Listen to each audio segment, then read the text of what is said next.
So a friend of mine, Marge, who volunteers with me up at the food pantry, gave me these clear beads. I thought they were so pretty, but I really wasn't sure what to do with them. She actually gave me this really cool jewelry holder with all sorts of beads in it. And so I decided I was going to take this Artist Loft iridescent medium and mix it with it like I did with the glass.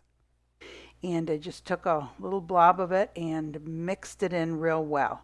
Now, this iridescent medium you can find under other brand names besides Artist Loft.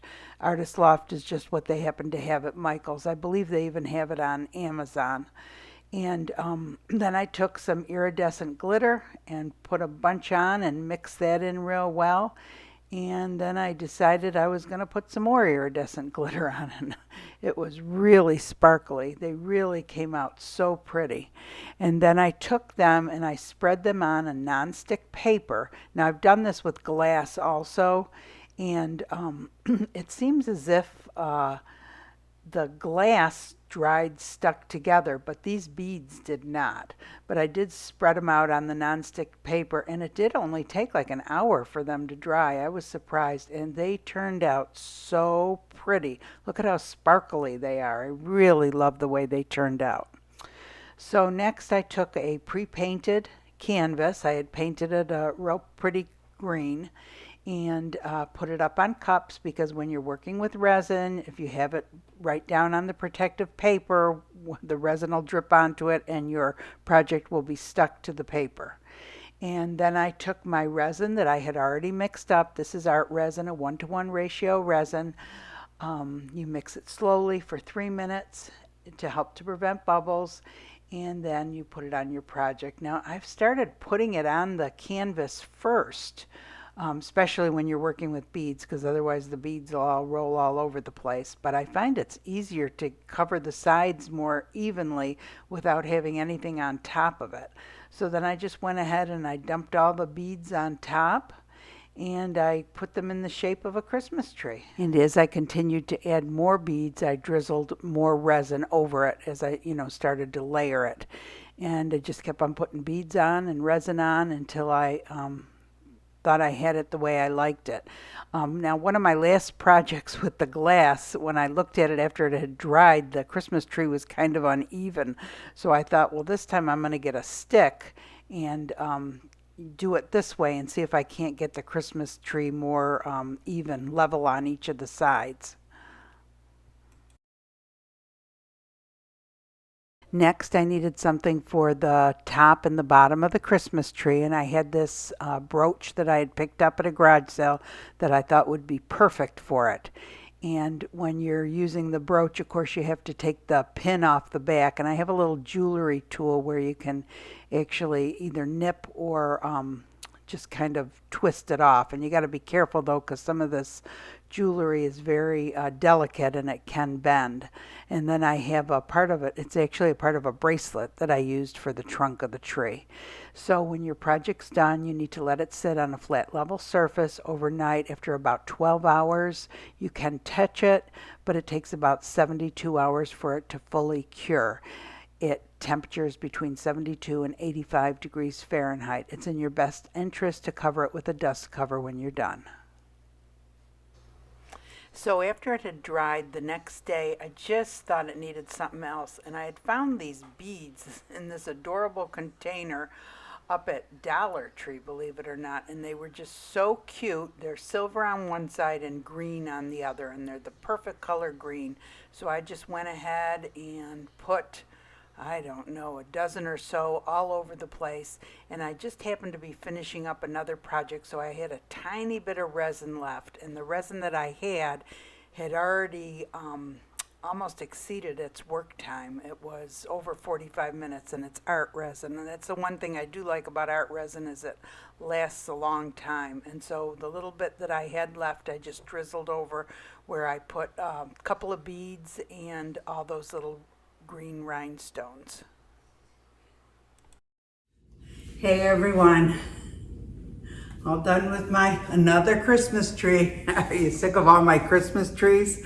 I had those clear beads that Marge had given me a lady I volunteer with up at the food pantry. And I just, you know, when you pour resin over clear, it kind of disappears and it picks up the color beneath it. So I thought, oh, well, I just did one with glass, so why not try it on the beads? And then I put all that iridescent glitter on it. And I think that really made it so pretty. And I love the green background. I really like these dark backgrounds on these Christmas trees. I think they look real pretty. And those little gems that I put in there, those are so cute. I got those from the Dollar Tree, and look at these little containers that they come in. Are those not adorable? I mean, I don't know what I'll do with them after they're empty, but they're just so cute. $1.25. The only real Christmas colors that I could see was the green with the silver on the back, and then the plain silver. They didn't have any gold or red, otherwise I would have got those too. But while I was up there, I found these containers. These are so cute. They're like candy containers. Whoops. Oh, that goes back on. Ah, that's funny. They're like candy containers, and they're plastic, which is good for glass because, and it's a big size. They do have it in a little smaller, but when you put glass in glass containers, you know, to store it, sometimes they can break. And I actually bought 2 glass containers this weekend at the garage sale. And one of them, and I was saying to myself as I was doing it, such a dope, you know, be careful. And I actually broke it. And so anyway, that one got tossed or put to the garage. But look at this other one that I got. This is the other one I got. I don't know if I paid $1 or $2 for it, but it is so pretty. And I put my glass in it, and I was real careful with this one. So that, I just think that's so pretty. But the majority of my glass, at least 2/3 of it is in plastic tubs. And it's just easier to dump out. You don't have to worry about it breaking or anything. But anyway, so I did this tree, and I think sometimes, these trees, that what you put at the top really make them look so much prettier. That I just love that brooch. And then I did a video on this other one, but I decided not to do it because I wasn't really sure I liked the way it turned out. So I had these other beads, clear beads from Marge again. I don't know if you can see, they were clear until I colored them. They're like the ones with the 3 points on each side. And I did the iridescent medium and did the glitter, and then I put some gold ink. Where did I do with that? Real ink in it, thinking, oh, they'll be so pretty. And they look pretty, but they kind of look like Rice Krispies, I thought. And so I did this tree with it, which I ended up doing a little bit crooked there, but I don't know. I don't know if I like it or not. It's just, doesn't it remind you of Rice Krispies, like some kind of cereal or something? Anyway, I thought I'd show it to you. I was going to do a video on it, and then I thought I'll forget it. So anyway, I like the way this turned out. I hope you guys enjoyed the video. If you did, give it a thumbs up. That means like the video, and that helps with the channel. And if you subscribe, you'll be notified of future videos. I got a whole bunch more Christmas ones coming out. I have so many ideas for Christmas. Now, of course, I don't know if I could keep up with this after Christmas, but for Christmas, I have tons of ideas. And go ahead and subscribe. You'll be notified. And I hope you all have a great day. Thanks for watching.